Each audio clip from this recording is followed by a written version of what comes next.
In a world brimming with complexity, few creatures embody harmony like the honeybee. With tireless precision, she dances from bloom to bloom, each motion guided by millennia upon millennia of instinct, each act in service to the whole. And then there are the beekeepers, watchful stewards of this ancient symbiosis. Part agri-scientist, part poet, they move along their hives with the efficiency of Moe, Larry, and Curly, tending to the bees' needs as best they can comprehend, and with the infrequency of a waterfall in the Sahara, sometimes running off, flapping and flailing like a penguin on a hot sidewalk. This is their journey.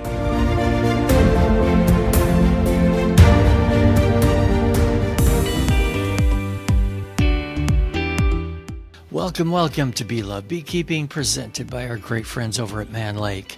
On a recent episode, I mentioned that Narroa, a new Varroa treatment, had just been approved by the EPA. I also promised that we'd get someone from Norroa on the show. Today, we'll have a conversation with product experts from GreenLight Biosciences, the makers of Narroa, to tell us all about it. First, from the Bee Love newsroom, so sorry for the bad news, Alaska beekeepers, but small hive beetles have just been confirmed for the first time in the southeastern part of your state. It's believed that the pest came in bee packages from Mississippi earlier in the year. So check your hives closely and take care of the problem before it spreads. Next, do you have any idea what regulations your state has in place for beekeeping? West Virginia and many other states have local, city, and county regulations that are just all over the place. As a solution, West Virginia's 2026 legislative session is considering a new statewide Beekeeping Rights Bill. The bill is designed to protect and support beekeeping in West Virginia by ensuring that the West Virginia Department of Agriculture remains the sole authority over apiary regulations. This bill prevents cities, towns, and counties from banning or restricting beekeeping and strengthens legal protections for beekeepers. This measure replaces two previous bills that just weren't quite doing the job. Here's why the bee bill matters. If passed, the bee bill will prevent local bans on beekeeping. Cities, towns, and counties would no longer be able to regulate or prohibit beekeeping.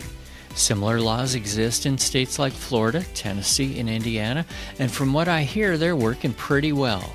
The bee bill would eliminate unnecessary licensing. Local governments could not require beekeepers to obtain special licenses or permits to keep honeybees. The bee bill would strengthen legal protections for beekeepers. The bill raises the legal standard for nuisance complaints against beekeepers, making it harder for frivolous lawsuits to disrupt responsible apiary management. And lastly, if the bill passes, it earmarks funds for pollinator license plates and designates use of funds for projects related to pollinators. Good luck, West Virginia beekeepers. We're on your side. Now, let's learn all about Narroa, the promising new Varroa treatment. I'd like to welcome to the show today Eric Walgren and Adam Pachl from Narroa. Hey, good morning, guys. Morning. Actually, morning for me. I'm sure it's afternoon for you. And you guys are with GreenLight Biosciences. We're going to hear all about it today, the latest, greatest, bestest of all time Varroa treatment, which is something that, don't we wish there was a holy grail there? Yeah, it'd be nice to find that. I want to jump into it because the thing that I don't know really anything about is RNA. And your website says you're the first RNA-based treatment for Varroa mites. So whichever one of you wants to jump in, what do you mean by that? What does that do and why should we like it? Well, RNA plays an important role in every living organism. So there's kind of a hierarchy in biology. There's DNA, RNA, and proteins. RNA is what translates the code within DNA, translates that message and tells our body what proteins to make out of that code that's within the DNA. There's several different types of RNAs. Several is kind of an understatement. What everyone is probably familiar over the last several years is mRNA, messenger RNA. What Narroa uses ultimately is it starts as double-stranded RNA. I'm going to try not to get too into the weeds here. The double-stranded RNA in Norroa, the active ingredient is called vadiscana, binds to the mRNA, the messenger RNA that's naturally in Varroa mites, and it blocks the message that mRNA is trying to deliver in the Varroa mite body. Because it's blocking that message, there's a specific protein in the body that does not get made. And because that protein doesn't get made, ultimately the Varroa mites are not able to lay eggs. This process is called RNA interference. It's a natural process that constantly happens in every living organism. It's how our bodies regulate themselves. It starts natural processes, it stops them. It's how cells regulate themselves. So we're using this natural process to our advantage. And because of this natural process, this time we're stopping the process of a protein being produced. And like I said, without that process, without that protein in Varroa mites, in this instance, the Varroa mites can't lay eggs. Okay, I'm going to give you a warning right now up front. Because I'm not a scientist, a lot of this I don't understand that well. So I'm going to sort of repeat some of it back to you in English, and you tell me if I get it right, Yeah, okay? that's fine. So number one, it's different than the COVID mRNA vaccines, which lots of people are nervous about right now. That's not what it is. It's Correct. also not a poison, which is basically what most Varroa treatments are, is we're trying to poison one bug without poisoning the other bug, the host bug. That's correct. Okay, I'm doing good so far. Yeah, the basic takeaway is it's a birth control for Varroa mites. It's highly targeted at the Varroa mite, and we're using a natural biological process to specifically target a unique set of base pairs in the Varroa mite. So we're trying to figure out that magic equation of how to target one bug and not another, or one pest and not another non-target organism. The way we do that is through this process called RNA interference. But essentially, we're blocking messenger RNA. I love the way you put that, because that's something I can understand. Birth control for Varroa. Okay. So in fact, the Varroa is not actually going to be killed by what you have. It's not going to be able to reproduce, so obviously they're going to die off after a while. You know, I'm curious, how long do Varroa live?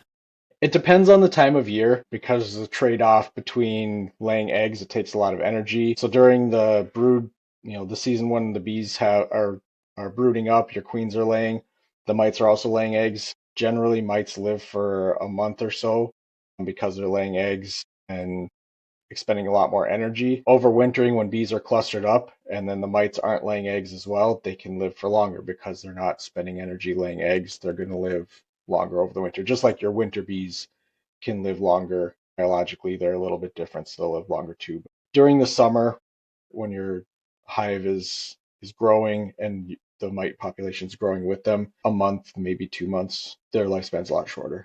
So this actually works faster in summer than winter. It works whenever mites are reproducing. Yeah. All right, I think I get it. So tell me what kind of research you've done that proves how effective it is. This has been developed for 15 years now. We're the third company to work on it. The trials that we've done, we have 5 years worth of field trials with a number of different commercial beekeepers in several states, actually across several countries at this point. But in the US, we've worked with commercial beekeepers in several states using thousands of colonies, and we consistently show that applied when mite levels are low, because it doesn't kill them, it stops their population. So you want to apply it when that population is low so you can maintain that, and it will keep those populations low for up to 18 weeks. And we've done that for several years now, like I said, in several states. So in the north, like Idaho, North Dakota, Maine, and southern states like Florida and Georgia, and we always get the same results. There's just a really flat population growth for a few months until finally they've used up what's stored in the hive. There's nothing left to work. And then through drift, other things where new mites are coming in that haven't been affected, finally they'll start to reproduce, and then we do see population growth eventually. So if you have a bad infestation, knock it down with something strong first and then use this as a follow-up, a preventative. It almost sounds like every spring we ought to just stick this in our hives. I mean, that's the idea, right? I mean, you don't want the damage to be done and then have to use a knockdown and then Narroa. You'd rather get in front of Varroa mite reproduction up front. I mean, it works great early pre-honey flow spring, but anytime your mites are low and it's applied, the bees it's delivered in a sugar syrup pouch. So the bees store that sugar syrup into the brood nest and it gets incorporated into brood food. And that's where the mite meets the active ingredient. So as that nurse bee delivers that larval feeding, that mite squeezes in and hides under that larvae. She absorbs the active ingredient. And through absorbing that active ingredient through submersion, it does that process we talked about where it shuts down her ability to lay eggs. To your point, like you said, there's certainly times when you can knock the population down with a traditional miticide. We've done trials like that in the fall last year, and it worked great. I'm doing the same trial right now in southern states, and we saw really positive results with that. Beekeepers are going to have great ideas. They're going to figure out how it works in their operations. And we've had a lot of people, you can just see the wheels turning of how they can incorporate it at different times and how it would help their operation, be it in the fall, commercial operations, going into almond pollination, midsummer dearths, all sorts of different ways that they've kind of come up with ideas of how it would benefit them. Is it safe with honey supers on? It's safe. We have a tolerance exemption, so it's safe to be in honey. But because it's in a sugar syrup, the mites get exposed through brood food. You want to apply it without supers so that they'll store it down in the brood boxes.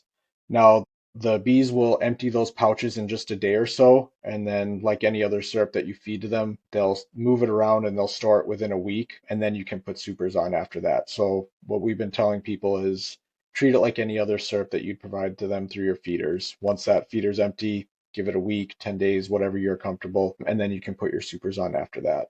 So tell me exactly how the application works. You mentioned put it on top of the supers. What does it look like?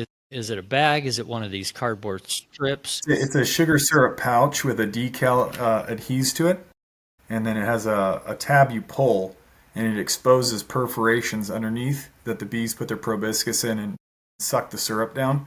So it's designed to be applied. It can be applied on the bottom board or on top of the frames, but if you do put it on top of the frames, you need to use a spacer.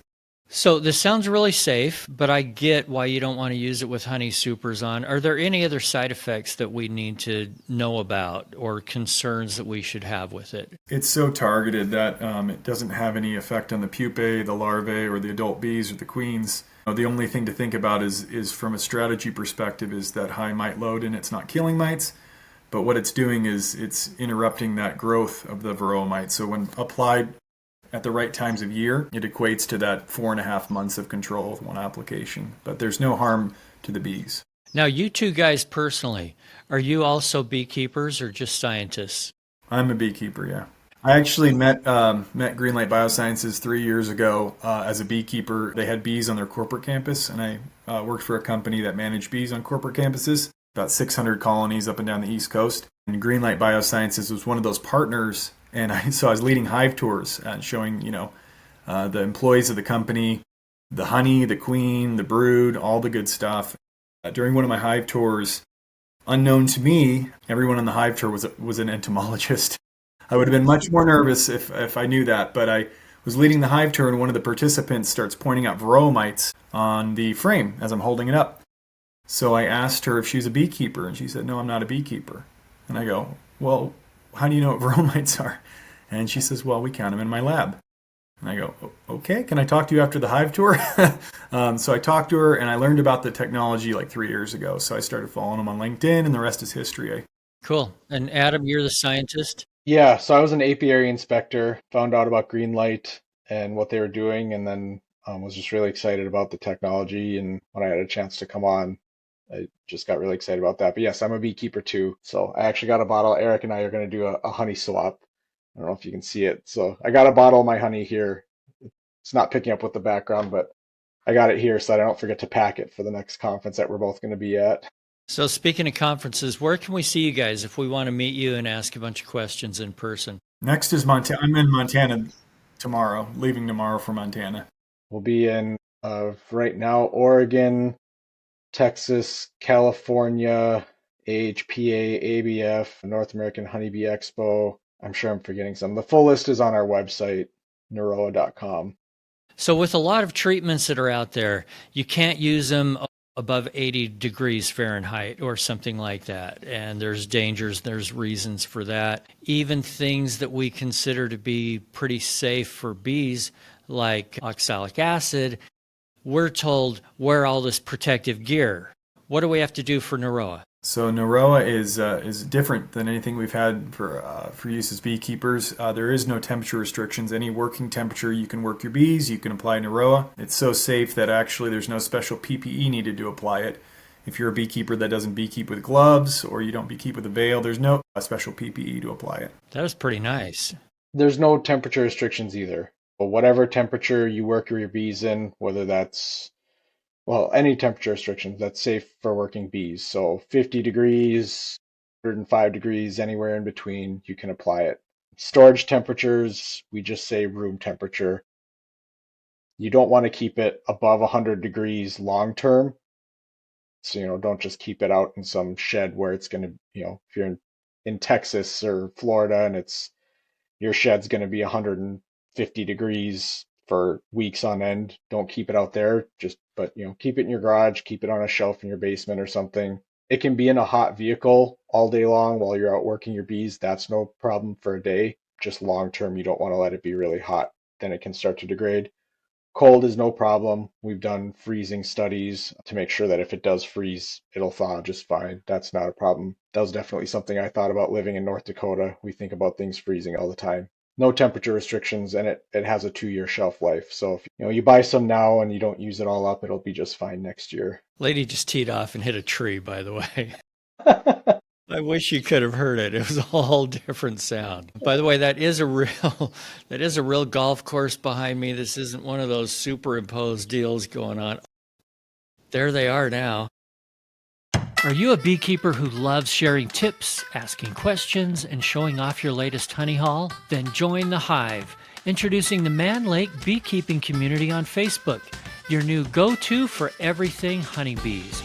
Whether you're struggling with mites, trying a new winterization method, or just need to know what that weird thing on your frame is, our group is a supportive, spam-free zone for beginners and pros alike. Stop scrolling through endless forums and connect directly with beekeepers and the professionals at Mann Lake in one buzzing place. We'll put a link to it down in the show notes. Just click over and join up. We have listeners that are all kinds of beekeepers, including some that are treatment-free beekeepers. So, of course, they're going to be hesitant to use anything, but can you maybe give them some reasons why they should consider this? One of the things that I talk about is many of the reasons why treatment-free beekeepers are approaching it is because they're having to deal with mitigating the risks of putting other products that could harm the bees into the colony. So Narroa is a completely different angle. It's not affecting the bees at all. It's not even killing the mites. It's biologically interrupting the Varroa mite's ability to reproduce. So if the concern from the treatment-free side is safety and not having to worry about killing your queen or harming the brood or them, cannibalizing eggs or pulling brood, none of that happens with Narroa. So you might feel comfortable with it even if you're, quote, treatment-free. I can talk all why I think treatment-free is not a great strategy, but that's, everyone's going to do what they need to do. Some people that are treatment-free are very experienced beekeepers. But if the concern from the treatment is not putting an acid or a synthetic chemical into the colony, Narroa is neither of those. It's not an acid or a synthetic chemical. It's a new biological target. Good way to put it. Adam, you had something? Yeah, I know that we've had some people express concerns that this is something that's GMO or something like that, and that's also not the case. This isn't anything that's changing the genetic makeup of Varroa mites. It's not touching anything like that. It's, like I said, it's just working with everything that's already available within the mite's biology. It breaks down super fast. There's no residues really within even a couple of weeks of introducing it into the hive. It's not an organic treatment. We're not getting organically certified, but it's all kind of organically made. It's a fairly natural process.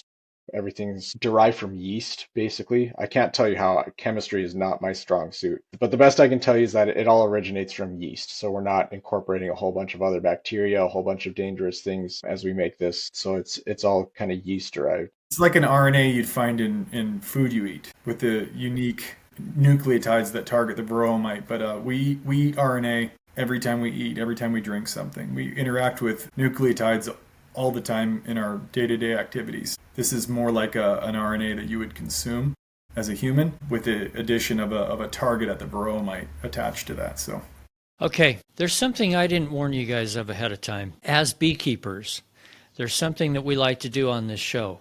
For the guests that come on, I like to give them a chance to tell one of their most fun, wild and crazy, painful, embarrassing, or whatever beekeeping stories that they've had. Can either of you think of one? oh God, there's more. I've had so There's many. probably hundreds. Just pick one or two. I guess always one that probably the most stings I've ever taken in one single sitting was when a thunderstorm rolled in.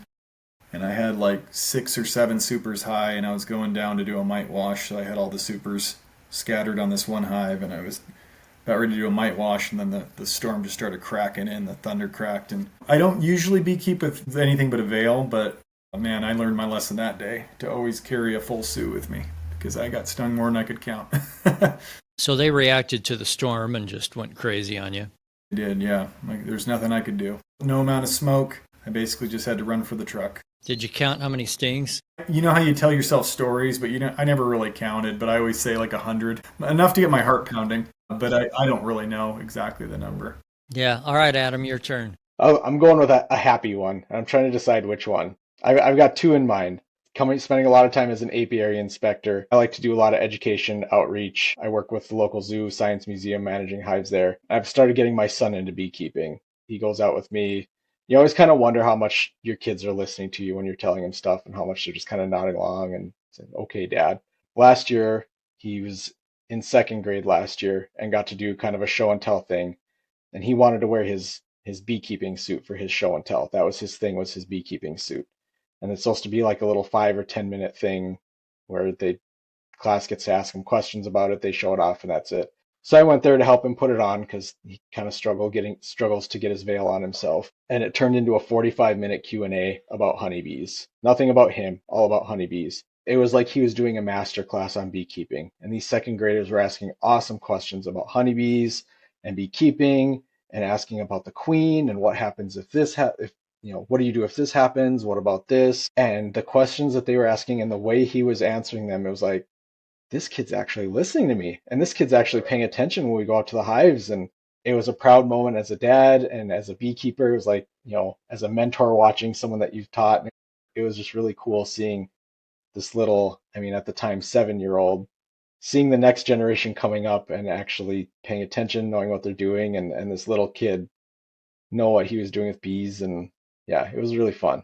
That is so great. So you can edit mine out. I like that one better. We'll put them both in. We like to hear other people's pain. Yeah. We've talked about this before on this show, but I don't mind bringing it up again.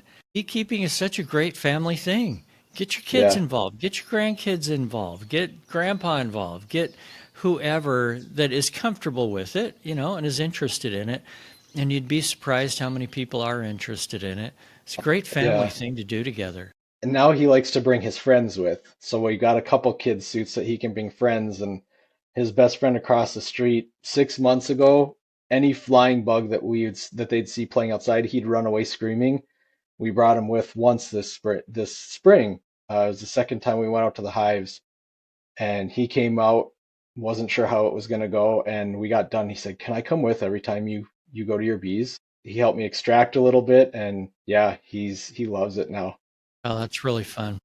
Yeah, this kid went from being terrified of any insect to, he wants to come with every time I work with my bees, even if my son doesn't come with.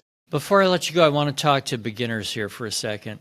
So if you guys would just give a little 2 or 3 minute primer on if somebody is thinking about getting into beekeeping or new at beekeeping, what is Varroa? Why should you care? And why can't you just ignore it and hope nothing will happen? So Varroa is the #1 threat to honeybee colony health.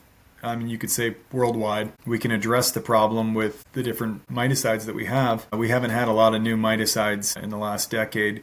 If you can focus in on the number one pest of the honeybee, you have a good chance at being a successful beekeeper. And it's a little challenging because as a new beekeeper, you have to monitor for those mites, you have to test, you have to then put something in the colony.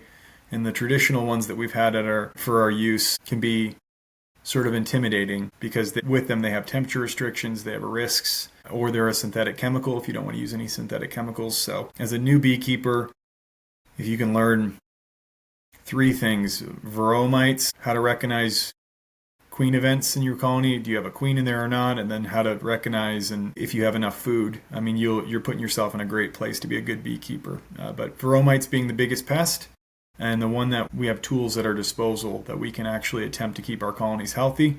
In 2025, going into 2026, staying on top of it from spring all the way through. If you can just learn how to make sure that your colonies' Varroa mites are low consistently, you have a good chance at having overwinter colonies and being a successful beekeeper.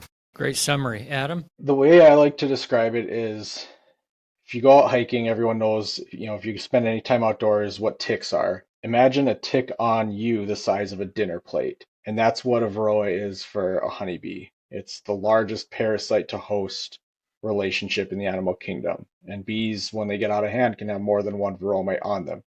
So they're doing tremendous damage. They're really spreading diseases. So it's really important to keep them under control. One Varroa mite in a colony in February can actually turn into, we did the math, 10 or 12,000 Varroa mites by September, the way that they reproduce. So it can turn into a big problem in a relatively short amount of time. It's an insanely huge problem that people really overlook for that same reason. They think that it isn't a big problem, but one can turn into a huge problem very quickly. So yeah, learning how to recognize that is crucial. As a new beekeeper, it can also be really hard to know how to overwinter, like Eric said. So learning how to just manage resources is really important. And unless you live in places like Nova Scotia, Molokai, Kauai, Kangaroo Island in Australia, unless you're in one of those really isolated, really lucky places, you have Varroa in your hive. If you bought a package or you bought a nuke, you have Varroa already. If somehow you believe your bees do not have any mites at all, well, there are bees from other colonies, especially drones, coming around and dropping some in your hive. Don't assume that you got the good batch, because it's everywhere. It just is. We have to admit it. We have to deal with it. Part of what we do on this show is give people an idea of all the different ways to deal with it. Okay? Even if you're treatment free, you're dealing with it in some ways. And if you use treatment, there's lots of different ways that you can, different things you can be comfortable with, different times of year. So do your research, and we're not going to tell you what to do. We want you to make the best decision for your bees. Be intuitive, do your research, and then do what's going to be best for them. So my other last question is Narroa available right now, and if so, where? Because I read that it was just approved by the EPA here in the States. Yeah, it was so it was registered on September 25th. Yeah, so we've only been federally registered for a few short weeks, but we've already have nearly 20 states available for purchase. And then by the time this airs, we expect some more. We even got California, which is traditionally one of the harder ones to get, but they did a thorough review and we were on a fast track with them, and it just is a testament to how safe Narroa is. Most of us don't understand the process. So the EPA approves it. We assume you can send it out all over the country, but there is a little process in each state too, right? Yeah, every state has their own process. Each state is a little different. Some of them you just fill out a paper and pay your fee. Some of them have to do a little review. Some of them you can do online. Some of them you have to fill out an actual paper form and send it in. And then each one's, their review process takes a little bit different. So we're working through all that. Like Eric said, we're near 20 states at this moment. By the time this airs, it'll probably be more. The new ones are coming on all the time. So it sounds like by the end of the year, you'll have maybe the majority of states. How hard is it to be approved in other countries? It's about like going through EPA. So we're under review in Canada right now. Talking with our regulatory team, they're actually probably more difficult to get registered with than in the United States. We're under review in Mexico. We're under review in New Zealand. And we are submitting in the European Union We're submitting with them this month. Each one has a different process. They all require the same data, but they want their studies done in their geography. So we gotta do the same studies all over again in every region. It's not an easy or a cheap process. All that to say, it's a lot of time and money to bring something to market. So if you live in the EU or Australia or even Canada or New Zealand, you may have to be patient for a while to get this. If it's government, you have no idea how long it's going to take. Could be a year or two, or who knows. Exactly. But the fact that it's safe and it's proven here hopefully will speed that whole process up. When it comes to Narroa, which is new to me and I can't wait to try it, I'm just going to ask you, Eric, the last two questions that are the key to everything and the bottom line to this whole conversation. Number one, is it safe? And number two, does it work? Yeah, I mean, it's incredibly safe. It's one of the safest, if not the safest, Varroa control we have. It's so biologically targeted at the Varroa mite, it kind of solves that problem that we've been trying to solve is affecting the pest and not the non-target organism. So we're using a biohack, we're using biology to do that. So it's incredibly safe. And, you know, it's been in development for over 10 years. This sort of technology won the Nobel Prize back in 2006. So we're all the way back in, now we're in 2000, almost 26. We actually have products now through GreenLight Biosciences that address these pests and some of these crops, and in our case in beekeeping. So incredibly safe, incredibly effective. We saw consistent results in different geographies in the United States showing up to 4.5 months of control with a single application. And you guys are also experienced beekeepers and are telling us, yeah, you've used it, it works good. So Eric and Adam from GreenLight Biosciences with the product Narroa, we'll stick a link down in the show notes. If anyone wants to do more homework, check out your website. It'll be there. Thanks for being with me, guys, and I'll see you in January at NABI. Thanks for having us. Thank you. Thanks for joining us on Bee Love Beekeeping, presented by Mann Lake. If you like this content, I hope you'll share it with a friend. Follow and subscribe to this podcast, and even sign up for our newsletter at beelovebeekeeping.com. Also, just a shout out to Vita Bee Health for their support. We appreciate them. Vita's Varroa control range of products includes Apistan, Apiguard, and now Varoxan, extended release oxalic acid strips. Thanks, guys. And remember, if you're not just in it for the honey or the money, you're in it for the love. See you next week.